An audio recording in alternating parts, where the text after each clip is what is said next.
Welcome to the Backpacking Blisters podcast. With me today is Ben McAuliffe. He's back. How's it going, man? It's going good. It's been raining like crazy, so we're just trying to just stay dry here. How's it going for you? Okay.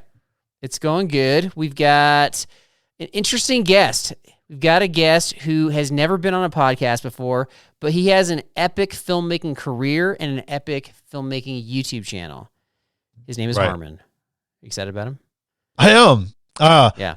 I think, have you watched this stuff like by Ken Burns? Like he does the documentary, I think, for the national parks and all that. Yeah, not the same thing at all, but I have watched that. Go ahead. Well, I was just thinking like the cinematography of it all. You know, a lot of people watch. I'm not a fan of Ken Burns. I'm not a fan. Like, I think if you're trying to go to sleep, I think he's really good. I think he's like, you know, he'll put you right to sleep, but I don't know. Right. Harmon's are just cinematic, and they're not just pictures zoomed in like Ken Burns is. So, yeah, I don't think that's a good comparison, but yeah. If you haven't, I bet even if you don't recognize his name, you've seen his stuff. He's pretty big time on YouTube, and his stuff has definitely popped up if you've been on YouTube. But all right. But we're gonna talk about his filmmaking career. We're also gonna be talking about, because he goes so many different places, like what the best / toughest backpacking spots in the world are. He has so much experience going to like the epic trails that we all want to go to. So what is the number one backpacking location that you would absolutely recommend to everyone out there from your experience, Ben?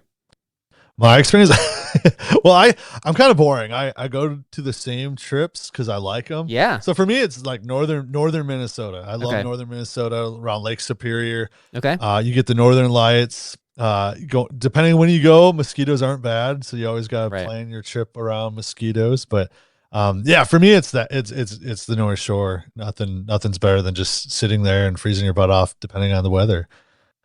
Yeah, how about you? You're selling everybody. Everybody wants to go there now. Mosquitoes. The number one place in the world is freezing northern Minnesota, which, even though it's the land of 10,000 lakes, surprisingly doesn't have very many mosquitoes, according to Ben. Did I get all that right? No, it has a ton of mosquitoes. You just plant it in early May, so you don't get it. It's the state bird of Minnesota. Is the mosquito? Okay, so. Then all right. I'm not sure the dots were connected there, but. That's an interesting answer. That's not going to be one of his answers. I predict he's not going to even. I don't think he's even been in Minnesota, but I'll ask. Yeah, I'm sure there's some great trails. I'm not trying to take anything away from Minnesota. There's some good stuff up there. Anyway, so we got that, and this episode is brought to you by the best ultralight quilt makers on the market, Enlightened Equipment. Check out their artist series, making their amazing quilts even more amazing at enlightenedequipment.com. You got the Bible verse for the episode? I do. Today it comes from Ecclesiastes 3:11. He has made everything beautiful in its time. So have you ever been to a place and like looked like this is trash? Like, why is anyone coming here? So you're just waiting for yeah, like, I mean, you know, are you talking about natural? Yeah, like natural, like a place that's natural, not like trash by humans with like garbage and stuff. Yeah, where you go and it's just like, yeah, this is not as cool as I thought. This is not what I was expecting. Yeah. It was funny because for one of our Patreon trips, we went to Capitol Reef or National Park, and the trailhead is just looks like a dirt hill. It looks just not. I was like, this is what everybody signed up for, right? But then you climb around, like you turn a corner and you get back into the canyons, and it's awesome. Like, I love Capitol Reef. Oh, cool. And so, but the start, I was like, sorry that we're all here. Oh my gosh. Yeah. For me, it was Yellowstone, seeing Old Faithful. And learning that Old Faithful is actually it's part man-made. Like they have it so it like will go off every 30 minutes. So they have like pipes or whatever worked into it. And I remember just showing up and I'm like, well, this is dumb. Like I might as well just make this at home. Make it. Just make it. Make the geothermal power under your house. Well, I think so. If you're saying that, so you were disappointed by nature because nature was man-made. Is that your answer? Sure. We'll go with that. I don't know. The man-made, the man-made nature just doesn't do it for me. What is something? Your question is like, what is something natural that disappointed you? And your answer was something that was man-made, not natural. Well, because you think it's natural, and then you show up and you're like, okay, it's kind of half man-made. Like it still shoots out, but yeah. Anyways, I don't think I knew that. I'll have to look into that. Is that true, or is that like more of a conspiracy theory? I think it's true because I think I read it. Okay. Like I think it actually has like placards right by it. I went when I was 10, and so that's why it stuck and resonated with me for the last 30 years. Is like I haven't been back. Fresh information there. Okay, gotcha. Yeah. Well, hopefully that's not one of our stops for the Patreon trips. That's a good question, because Yellowstone was one of the popular places that people want to go. So we'll talk more about that this season for sure. Let's start with the absolute best, toughest backpacking spots and the behind the scenes of one of the top backpacking filmmakers coming up right now. With us today is a unique filmmaker from the Netherlands who has traveled across the world and chronicled his journeys with the most beautiful backpacking films ever made. Harmen, how's it going today? Good. How are you today? Good. Thanks for joining the show, man. Yeah. Thank you so much for having me on the show. Yeah. So where are you calling from? And that's not my question, Carl. So right now I'm back home in the Netherlands. These days I'm traveling most of the time, but now for the holidays I'm just home sweet home, doing some editing, catching up with some desk work. Nice. All right. So are there a lot of polar bears in the Netherlands? Isn't it cold and? Well, no. So we get the occasional snow here, but usually winter is kind of horrible here. It's just cold and rainy, but no snow and no polar bears. No, I'm sorry. Yeah. That Ben just wanted to share his lack of knowledge of like European geography with you. So success. All right. Okay. So for those who haven't seen your backpacking films or your YouTube channel, how would you describe them? I would describe my YouTube channel as more like a nature documentary channel where I show backpacking trips all around the world, and I focus on nature and not on explaining anything. So these are all silent films. There's no talking. It's just very quiet music and very relaxing to watch to. Do people ever comment though that like they fall asleep to them? Like they watch them before bed and fall asleep. Yeah. Oh yeah, all the time. And I think the majority of people that watch my YouTube channel, they don't even have anything with hiking.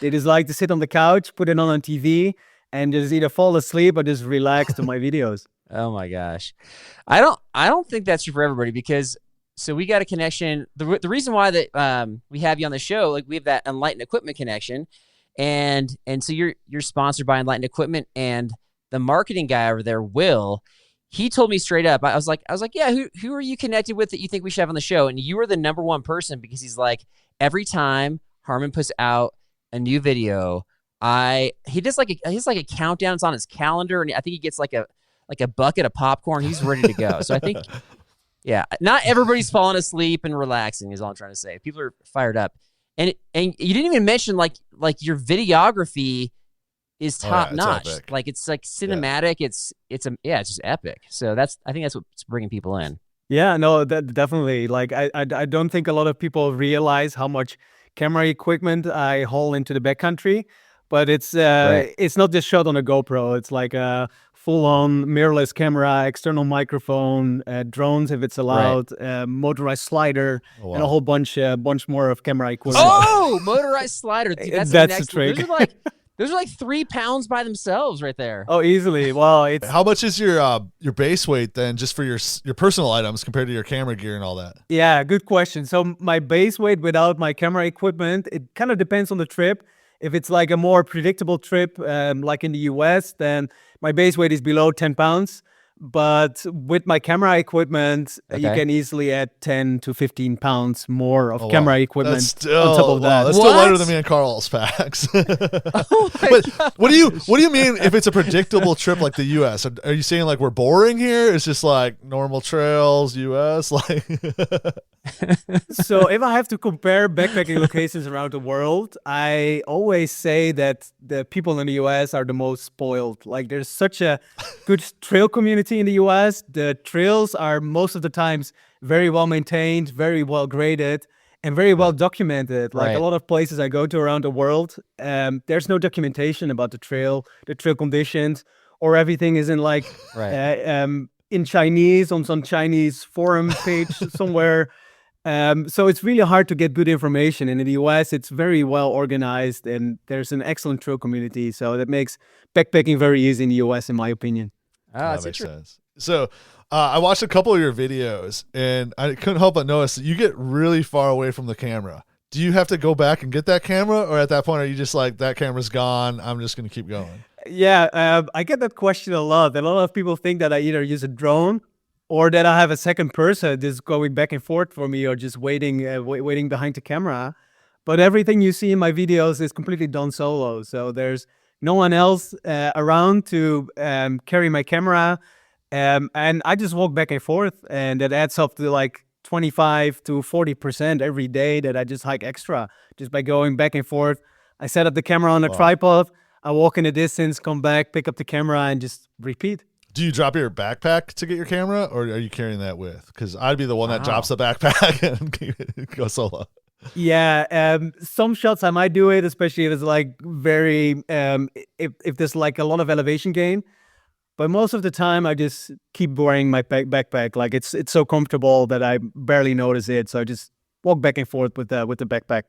Do you ever have people that like you're setting up this shot, especially with like a camera slider, which is a pretty significant piece of equipment, and they're hiking by there, they're like, hey, so what you got going on right here? Most of the time, I try to avoid people. I try to go places where there's like no one around. So you don't have to bother about that question or have to bother about people walking through your shot. But when they do, I do not get a whole lot of questions about it. People just look at me, sometimes a little bit weird, but there are very few questions about what I'm actually doing out there. Why is that? Like, that's so weird to me. You have, especially like you're setting something up. It's a big piece of camera equipment that you don't typically see out on the trail. Where has the curiosity gone is my question, because I'll do that too. And I just have like a tripod and I record on local trails and people are biking by, running by, hiking by, walking their dogs by. And nobody ever asks like, what are you doing? I don't know why is that? What's going on? That's an excellent question. I have no idea why that is. Yeah. You kind of hit a nerve there. Sorry. Ben, what were you say?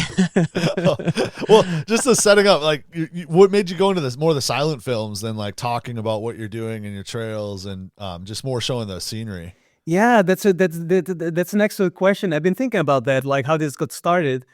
I think what this sort of adventurous lifestyle got started for me was like back in 2017, 2018. I lived in Berkeley in California for some time, and I used to do these long road trips with my car. Just drive around, and I had like a GoPro, but I didn't do any talking. I just wanted to capture the scenery and stuff like that. And that slowly developed in creating these kind of hiking films in which I just walk and just record what I'm doing. And I feel like if the scenery is pretty enough, then you don't need a voice to explain what is happening or what you're seeing. Like one of the quotes I sometimes like to use is more nature, less noise. Oh, yeah. Just focus on nature and less on talking and all that kind of stuff. You've been to some of the best, if not the best, backpacking locations around the world. And you tend to look at them from a different lens, like literally, than some of us might. So we want to kind of tap into your knowledge here and your experience. So in your opinion, what's the most beautiful place to go? I just keep seeing the Sierras in California. To me, that has a very special place in my heart. That's where I started backpacking. That's where I started all my adventures. And I just love like the open forest, the subalpine meadows, the granite everywhere, and it makes for a very great location to film because the forests are so open. You can put your camera like everywhere and still get like a good shot. While some places are so overgrown that the only place you can put your camera is on trail. That's kind of boring. So I just keep coming back to the Sierras because it's so gorgeous in my opinion. So you like the groomed American trails, well maintained? Most of the time, yes, because it's so easy for backpacking. But on the other hand, there's some pretty wild like sceneries out there in the world that I also really appreciate. Take for example the Wadi Rum Desert in Jordan. That's like the desert where they shoot all these Martian scenes in these movies, like Dune, Star Wars. All these kind of films are all shot in this desert. There are no hiking trails there. There are no people even hiking there because it's just a desert, like remote. There's nothing out there, but it's just so scenic that 2 years ago I went there just to do my own backpacking trip through this desert, and that's some of the most surreal landscape I've ever seen. What is the toughest trail you've ever done? So yeah, one of the toughest trail I think I've done is the hiking in Taiwan. So in Taiwan, you get a lot of earthquakes and typhoons like several times a year. So trails are constantly washed out or just completely disappear. So hiking there is not as easy as it is on a lot of like trails in the US. A lot of the trails are documented on like maps, but they're not really trails. They're more like routes. They don't have switchbacks going up mountains because they get washed out all the time. So trails just go straight up a mountain. So you have these 7,000 feet climbs up like 65-degree slopes that just go straight up the mountain. There's no trail, so you sort of have to find your way up the mountain. You're sort of following your GPS to see where you have to go. That's definitely extremely hard, and it's very unpredictable. Like some sections are doable. You might have easy hiking for like 5 hours, and then run into a section that's like so overgrown that you don't hit like half a mile an hour for 4 or 5 hours in a row, and just scrambling rocks and climbing ropes and stuff like that just to get around a certain section. So that makes it really hard, especially the unpredictability of the trails over there. I thought he was going to mention, when he mentioned the earthquakes and the typhoons, that like, yeah, I've been hiking, and when you go there's earthquakes while you're hiking, and typhoons wiping me out. Yeah, I was like, where's that video? And then there are these locations like South Africa, like the Drakensberg Mountains. So in South Africa, you have Lesotho, which is like inside of South Africa. It's a different country. Right. And there's this plateau that's like 1 mile up from South Africa. And there's like these very steep trails sort of climbing up to the plateau. But once you get at the top, there are no trails. There are no roads. The only thing up there are like these shepherds, these local shepherds that sort of roam these mountains. And it feels like you're being thrown back like 1,000 years in time. Like these people, they wear like blankets. Often they don't even wear shoes. And you just wander these mountains, and you just have to find your own route on this plateau. That also makes it extremely hard to hike. So yeah, dodging sheep and stuff too. Do you get a lot of trouble getting permits, or do you like how far out do you get your permits, or what's the toughest place to get your permits? Yeah. What's the toughest permit to get? The toughest one I had to get so far was the John Muir Trail. I think the John Muir Trail only has like a 3% success rate if you apply for a permit. And I was very lucky, like I'm very flexible. So I was able to apply for like every permit for like 5 weeks in a row, and I finally got a permit in the end. But yeah, that's definitely a difficult permit. Okay. I think most places in the world, you don't even need a permit. So you can just go there and just start hiking whenever you want. Yeah. But yeah, the John Muir Trail was the hardest one. That is, yeah, it's like 5% get it like by lottery or whatever. Yeah. Do you go to places where you have to carry a bear canister? Yeah, the Sierras, you have to carry a bear canister. Like the John Muir Trail? Yeah, the John Muir Trail. Yeah, exactly. In the Canadian Rockies, well, you don't need a bear canister, but you need some kind of protection, like an Ursack or something, to do some food hangs. Yeah, I think the U.S. is the only place in the world where you have to carry a bear canister. My follow-up to that is, do you ever get people asking you questions who aren't really listening to your answers? The answer is yes. That just happened with Ben. Well, I meant more like bear canisters. Like I want to know if he gets frustrated carrying them like you do, Carl. Like, that's a different question. That's okay. The same question. So yesterday during my run, I listened to one of your recent episodes. And I think one of you mentioned carrying a bear canister for 10 miles. Yeah, that's that guy. That's me. Oh, that's insane. That's insane. It's good if you want to put camera gear in it. They hold quite a bit. So. I know. Yeah, no, it's so bulky, and it always pokes your back, especially if you have a frameless back. Then it's annoying. Yeah, but if you bring that, you don't need to bring tripods. You can just put your camera right on the bear canister. Oh so yeah, just That's a good tip. That's a good tip. All right, so what's one trail you would hike again? I mean, it looks like you're trying to hit variety, different spots, but you're like, I would go back here. Yeah, it sounds cliche, but it is the John Muir Trail. Yeah, it was just so perfect. Like the weather was perfect. So I hiked it last year in the fall, so it was very quiet on trail, but still like blue skies, and it was just so gorgeous. But if I have to choose something outside the U.S., I would say the Canadian Rockies.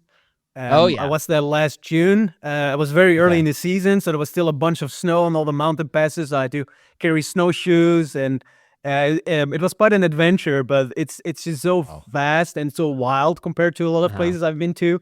I definitely want to see more of the Canadian Rockies. Okay, I'm with you. And something outside of North America, I would go for the Hout route in Switzerland and France. So it's this route going from Chamonix in France to Zermatt in Switzerland.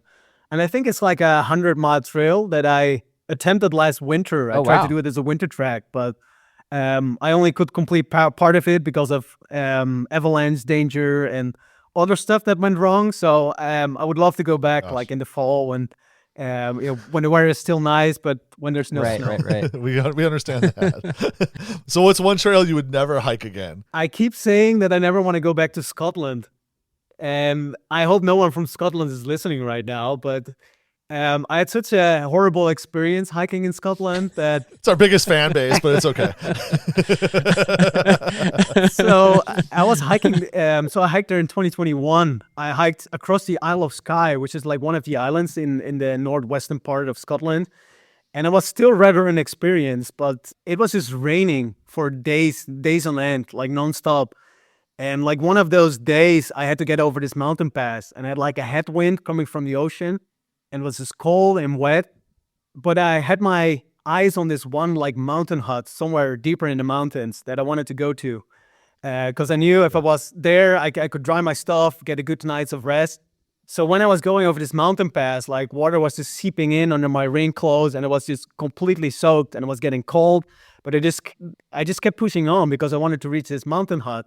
And I started counting down like 2 miles, 1 mile, half a mile to go. And then at the end, there was like a small creek that I had to cross because it had been raining for days on end. This creek was now like a 10 feet deep river sort of pouring into the ocean. So there was no way I could cross it. So I could see the mountain hut on the other side, and it was still raining, still miserable, and I couldn't reach it. And luckily I brought a tent, but probably like everywhere in Scotland, like everything is underwater, 10 inches of water everywhere. So I spent another like half an hour, 45 minutes finding sort of suitable spot to pitch my tent. Oh, yeah.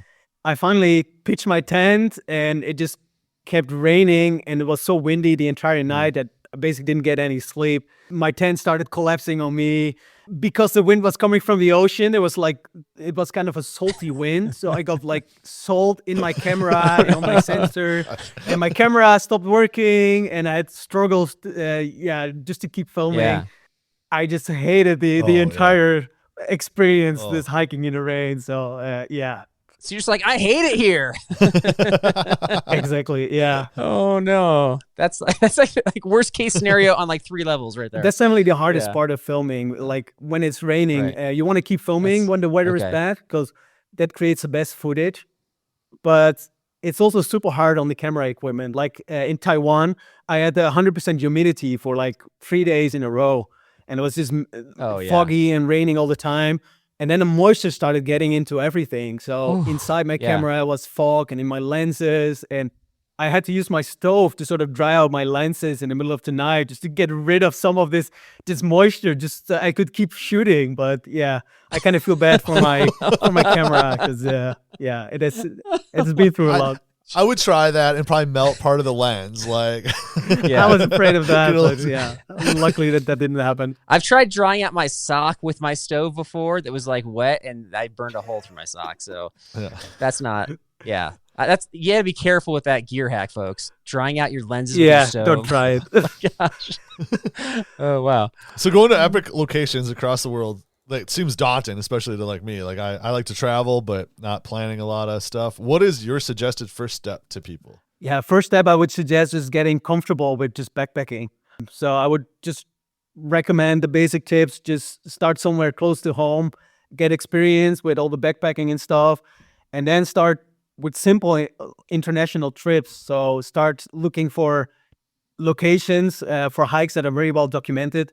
Go to Europe, for example. There are a bunch of nice trails you can do there, and just go from there. Like it takes a lot of planning to go to these kind of extreme locations, because most of the time there's like no documented like multi-day hike, and I have to come up with my own route by connecting different trails and stuff like that, and that just takes a lot of time.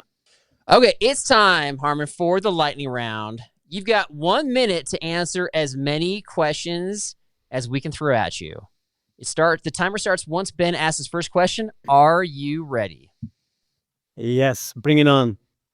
All right, here we go. Ben, go for it. What's your favorite bear to encounter? Grizzly bear. Favorite luxury item? Coffee.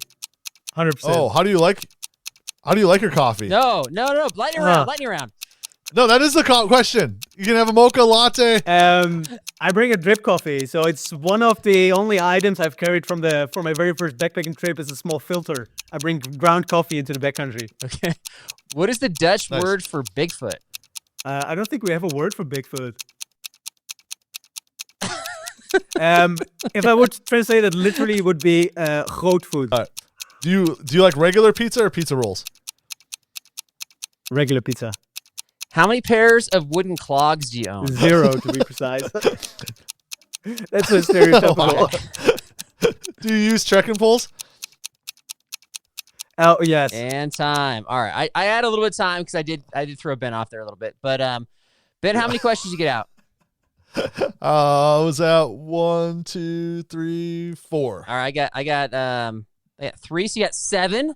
I think that puts you in 4th place for the season. Actually, yeah, maybe. Actually, you know what? We just started a season, so you might be in 1st place for the season. You're in first place. First place. There you go. 7. You're setting the standard. Yes. All right. Yes. Yeah. The wooden clog. I tried to hit on like stuff with Netherlands, like things people know, and I did find that like nobody owns wooden clogs, and that was a stereotype. But well, yeah. I figured I'd ask. I had to ask, right? I think a fun fact about the Netherlands is that like if we wouldn't have dikes, I think like 70% of the country would be underwater. Oh, that is a fun fact. Yeah. Okay. I also found that it was like you're the I don't know how it phrased, but basically, like your country knows English the best is basically what I found out. Yeah. So in high school we get French, German, Dutch, and English Okay. all at once, and we continue with English because we're such a small country that with just Dutch you wouldn't be able to do much in this world. Okay. So we're sort of forced to learn English. Gotcha. Makes sense. Okay. Interesting. Any other takeaways from? Mine was when I asked about the favorite bear to encounter, I was expecting gummy bear. Yeah. But you said grizzly. Grizzly bear. Yeah, no, it's one of the most epic experiences I had. Like I was hiking in the Canadian Rockies. I hiked like one section of the Great Divide Trail in June, and I usually don't tend to do that much planning. So I just picked June because I thought it's probably just like Europe. June is a great time for hiking in Canada. But then like 2 weeks before the trek, I started doing some more research, and it turns out that Canada is cold. So there was still like so much snow on all these mountain passes that they thought I was crazy going out there. But I decided to go anyway. So I carried snowshoes and I went over these mountain passes. I didn't see anyone for like 5-6 days in a row. And climbing, sort of hiking in the forest at lower elevation, there was no snow. So I would make a lot of noise like you always have to do in backcountry. But the higher I got, the more snow I got. So I didn't really expect to run into bears anymore. Like why would a bear go over this snowy mountain pass? So I got close to this mountain pass and I sort of exited the forest. And like, well, maybe 100 feet away from me, there was this massive male grizzly bear just staring at me. Oh man! And my heart rate just instantly went up to like 200. And I just grabbed my bear spray. And I started walking back, but as soon as the grizzly saw me, it just jumped off and it sort of ran back over the mountain pass. But it was just such a wild experience. Like you're in this snowy landscape. It's like cold and windy, and there's no one out there. And then you see this grizzly bear just plowing through a couple feet of snow just to get over the mountain pass. So that was just such a awesome experience. Actually. You loved it. You loved every minute of that. Well, like. Right when it happened, I was kind of freaking out, but as soon as the grizzly bear took off, I was like, "Oh, this is awesome." Was he more scared of you and your muscles, or the bear spray? Do you think he recognized the bear spray can? Well, as a hiker, I don't have many muscles in my upper body, so I think I was more scared of the bear than it was of me. Okay, that's a fair assessment. That's You mentioned how it can be cold in Canada. Yeah, I think the coldest I've ever been is like peak summer in like late July in Canada, hiking through Banff. I've never been so cold. It's like snowing on us, and so I definitely connect. Oh yeah. Can you do American accent? Like I see actors that can, but do you guys like in Netherlands ever like, hey, let's make fun of like, because we do New York accents, I do Canadian accents, but do you guys ever practice other accents? No. So the English we get in school here in the Netherlands is British English. So it's a very, very almost like formal sounding way of speaking English. So since I lived in the US for some time, I think I have a sort of American accent by now, especially if you compare it to a lot of other Dutch people. But I don't think I'm good at like doing other types of accents. No. All right, Harmen, what can we look forward to on your YouTube channel, and how can people find you? I don't tend to plan that far into the future, especially because my plans are constantly changing and I just see what happens. But for the foreseeable future, I have a couple of hikes planned. So in January, I'm gonna go to Argentina, and I'm gonna do some more mountaineering. So I'm gonna climb Mount Aconcagua, which is the tallest mountain outside of the Himalayas. So this mountain is almost 23,000 feet, so almost 7,000 meters. And it's not a particularly technical mountain, so you don't need ropes or any stuff like that. But it's an extremely high mountain, and the conditions are kind of comparable to like 8,000 meter peaks. So it's very cold. It gets down to like -50 with the wind chill, and very windy. So that makes it a very challenging mountain to get to the top. So I will be doing that in January. Then I'm going south to Patagonia, and I'm gonna hike the southernmost hike in the world. So it's a national park just south of Ushuaia, the southernmost city in the world, and it's gonna be probably like only like a 4 or 5 day trek, but it's supposed to be very beautiful. So that's gonna be in January, February, and then for the summer, I want to go back to the US. Like there's so many good hikes I still want to do there. So I'm even thinking about going up to Alaska, do some hiking there. Well, that's cool. Well, thanks for being our guest. Man, thank you so much for joining the show. Really appreciate you coming on. We look forward to seeing you again. Yeah, thanks so much for having me. It was fun.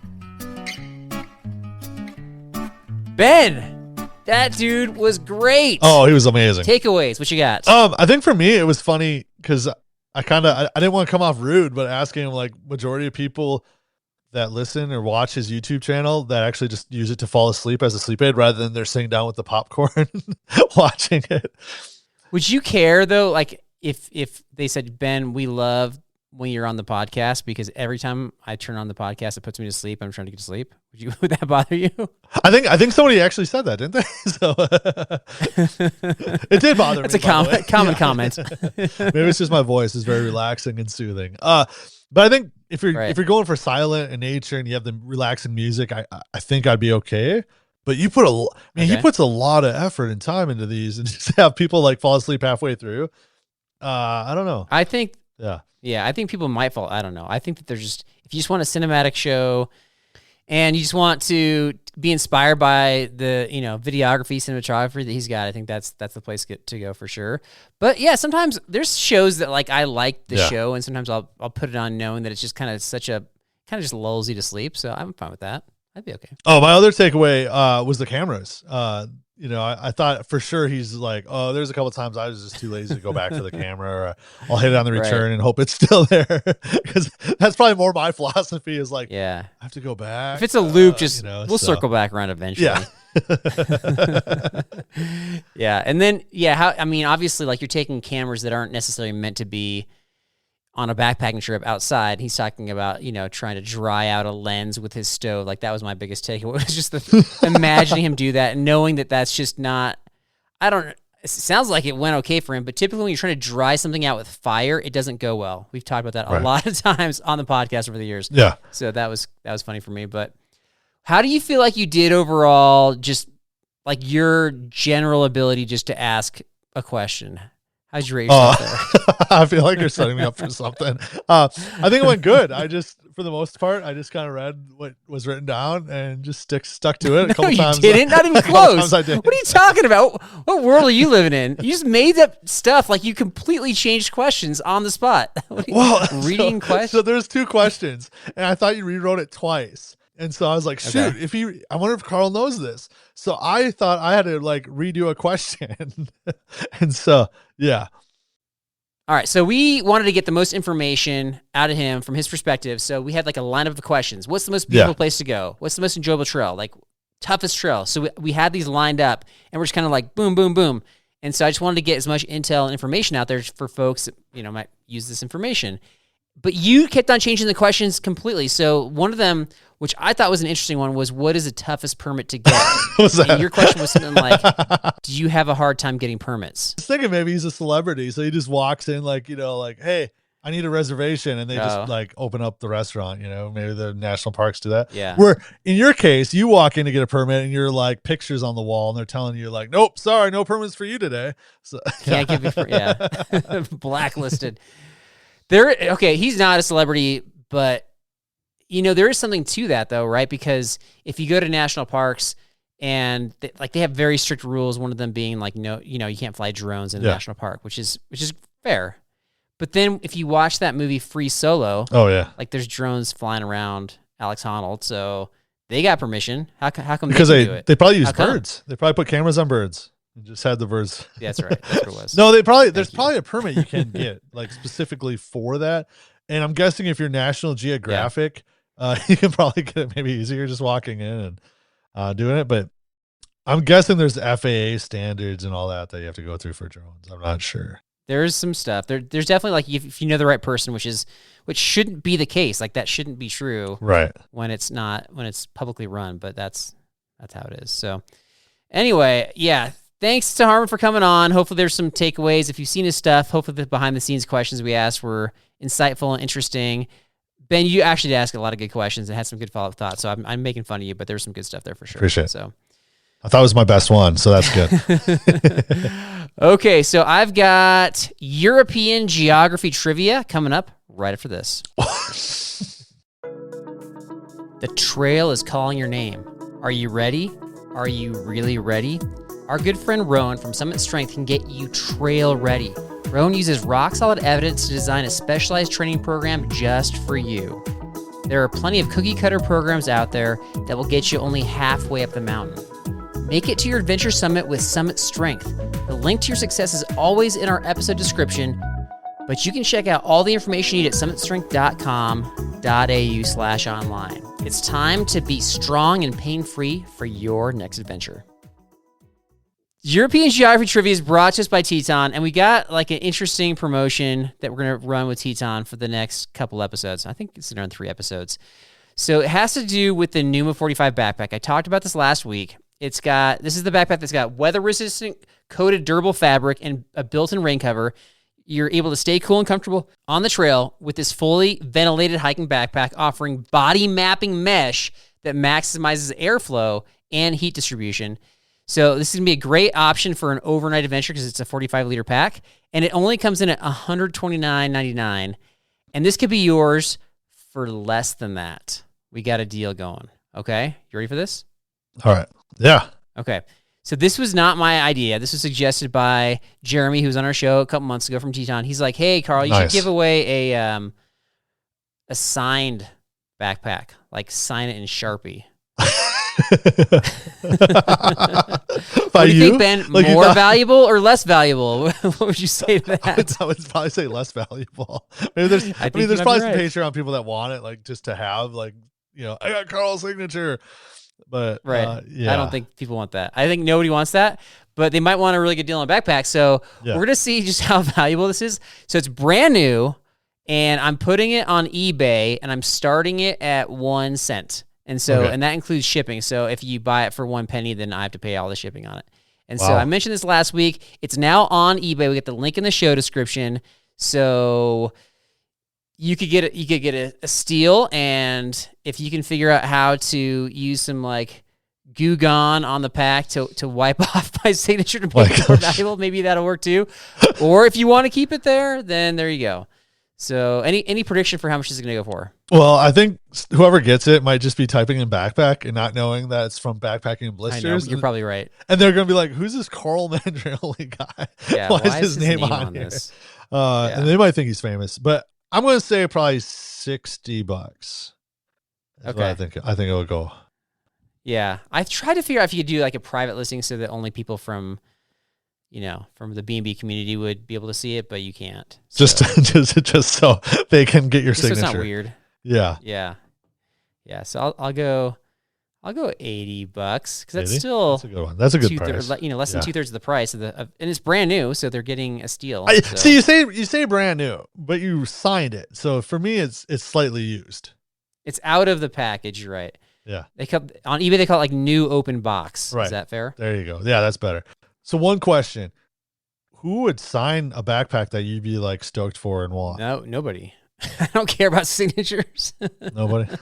I'm not like a memorabilia guy, so they're just I feel like people are people, so I wouldn't ask for signatures from anybody. As a kid, I would, but who would you?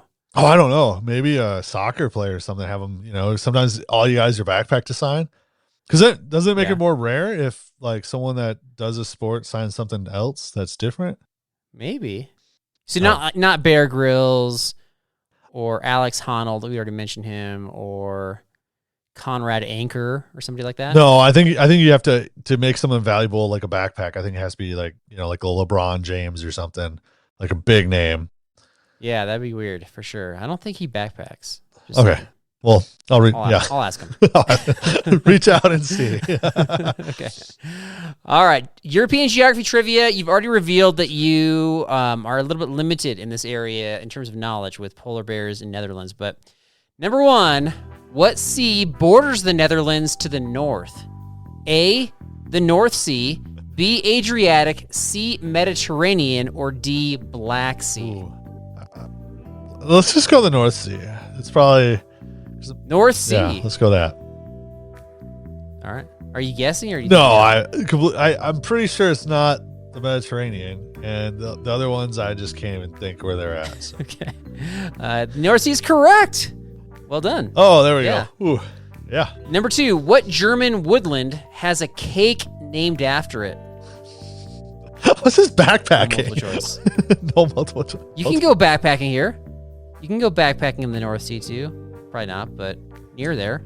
There's no multiple choice for this one? It's just a cake? No, because it's so obvious. Is it Black Forest? Black Forest is correct. You passed trivia, my friend. Number three, who conquered land from Italy to Greece to the Atlantic Ocean? A, Julius Caesar, B, Alexander the Great, C, Napoleon, or D, King George III? Napoleon? Napoleon. He conquered a ton of land, but not that. He conquered some of that land, but Julius Caesar was the guy that did what I described. So there you go. All right. You still passed trivia. Congratulations. So not bad. Good guessing. I was guessing. I'm not a good European guy. Okay, that's all I got. You got anything else, Ben? No. Just remember, if you're filming, you should be filming while you hike. All right. Have a good week and God bless everybody. I want to fly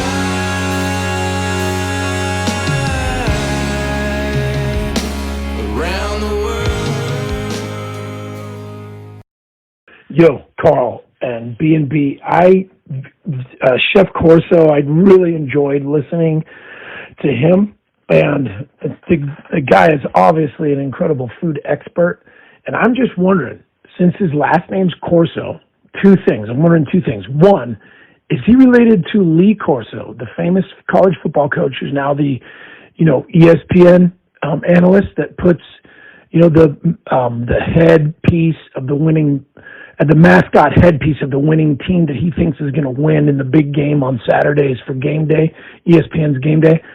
If he is, or even if he isn't, would he ever do a show where he's judging between, say, 2 or 3 cooks, and he puts on the mascot head of the cook that he thinks is going to win the cooking contest?